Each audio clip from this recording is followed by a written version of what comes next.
Hello.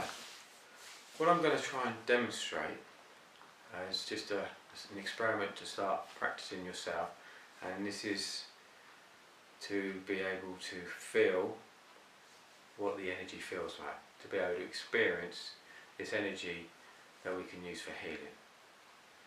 So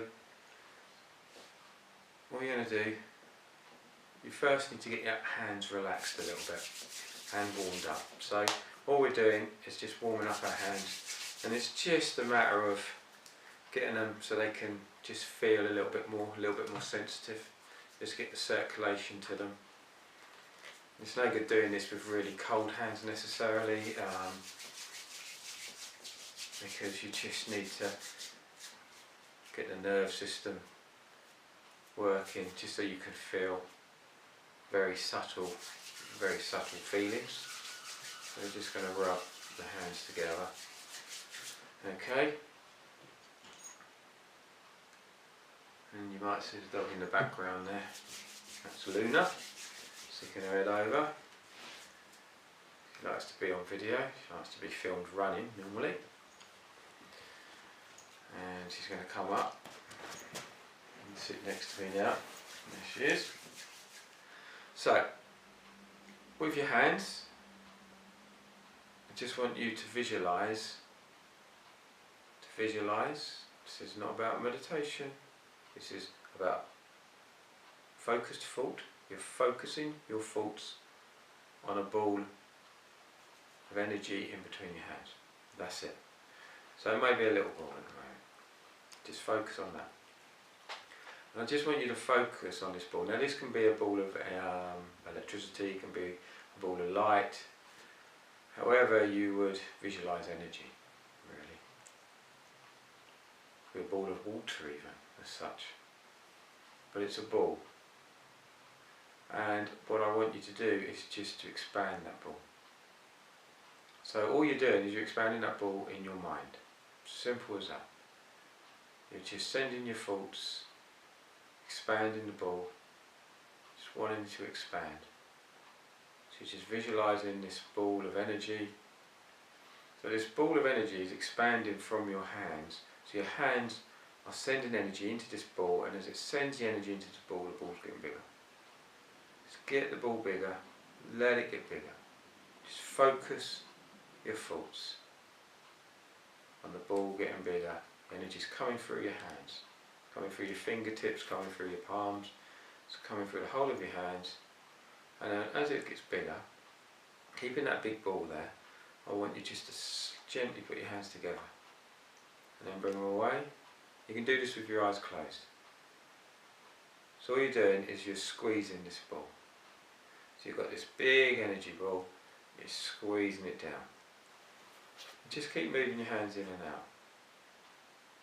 And you can stop one hand and just move the other one to it. Stop that one and move the other one to it. And just play with the hands. You can touch if you want, or bring them away.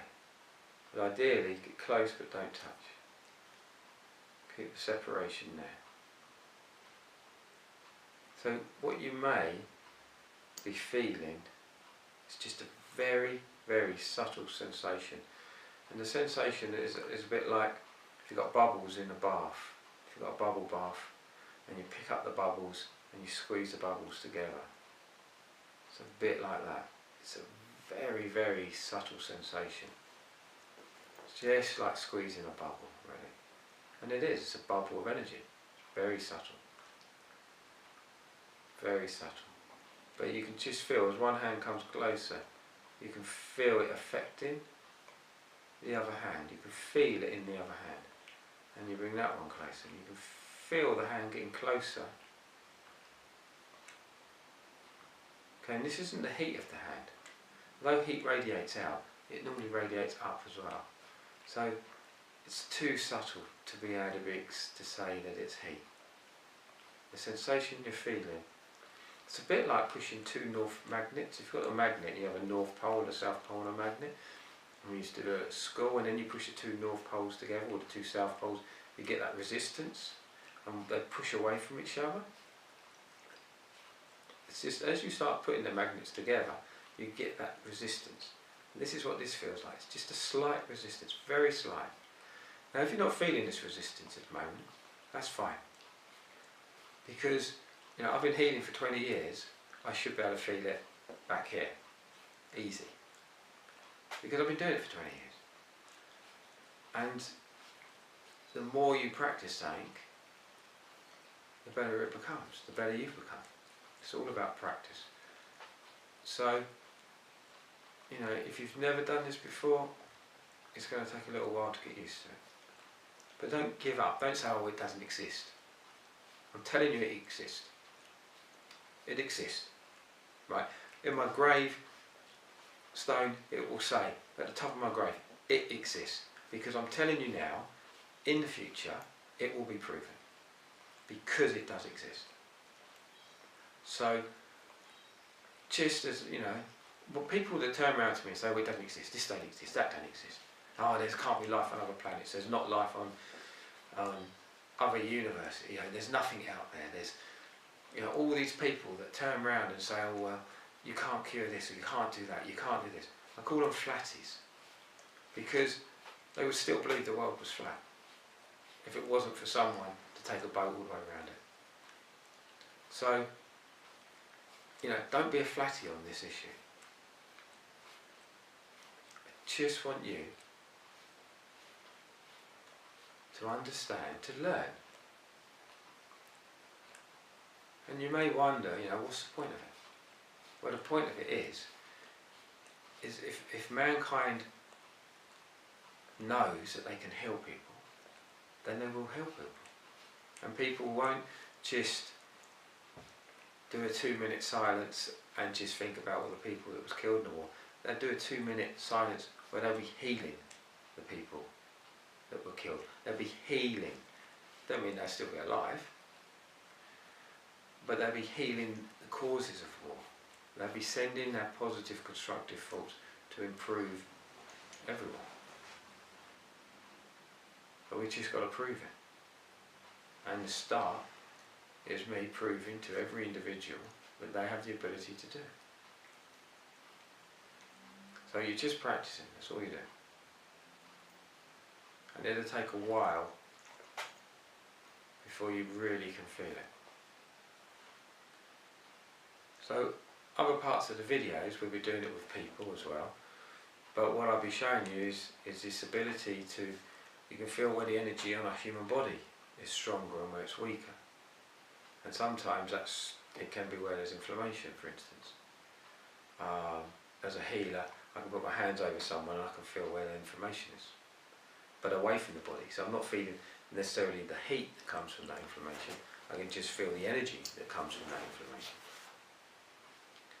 So, one of my experiences, which was quite strange, but there was a lady and she'd collapsed, and she was very hot, the body was hot, she looked very red, so she had only just collapsed and her daughter was screaming down at the top of the stairs, there's a block of flats, and screaming for help.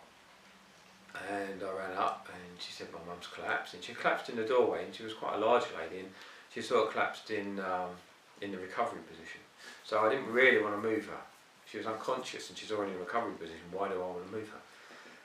But because she was sort of stuck between two doorways in the hall, and she was sort of in basically the hall and two rooms, it was very awkward to get a pulse on her.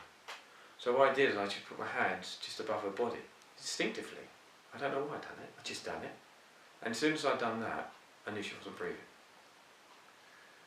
I just knew that she wasn't breathing, that her heart was either stopped or was failing. But I knew then that she was effectively dying or dead. So I then went to the effort of moving on to her back, and she didn't have a pulse, and we went through the CPC St House, went through CPR, and she never fully, she never recovered from it. We managed to maintain the body enough for the ambulance to come and then try to bring her around. She never survived, and we did the full massage on the heart and the breaths, but at least the daughter felt that something was being done, that she didn't just stand there or sit there and watch her mum die in front of her. Something was done. But for me, it was that strange ability to have known that person, just by, and it wasn't the body's heat, it wasn't that the body was cold or anything, because she'd only just collapsed and she'd gone into a bit of a sweat before she'd collapsed. It was through diabetes that she actually, that caused her death. So, the thing with healing is sometimes when you look at someone who has died, you can see that this energy, we call it a life force, you can see it doesn't exist. Now, there's lots of words, some people call it chi, but then that makes out that you then all got to, be Chinese or Japanese because you're using these words, and it's not. The life force is just an energy that a living being gives off, and what we're looking at doing is enhancing that. So I'm basically bringing more energy in than I need and giving more energy off to someone else, and that is what healing is about. And we know that it can affect the mind. There is some research that by changing my brain waves to more relaxed brain waves, that can influence another person's brain waves. And there's some evidence there, but we need to do a lot more research to prove that. Because we know that by relaxing the mind, it does help. Again, if people are in pain, the more stress they're under, the more stress they feel, the more pain they feel. So, again, healing is about alleviating symptoms, not always about cure. And if we can alleviate the symptoms a bit through healing, then it's got to be beneficial. And the fact that everyone can do it, and only a few people are doing it, or only a few people are doing it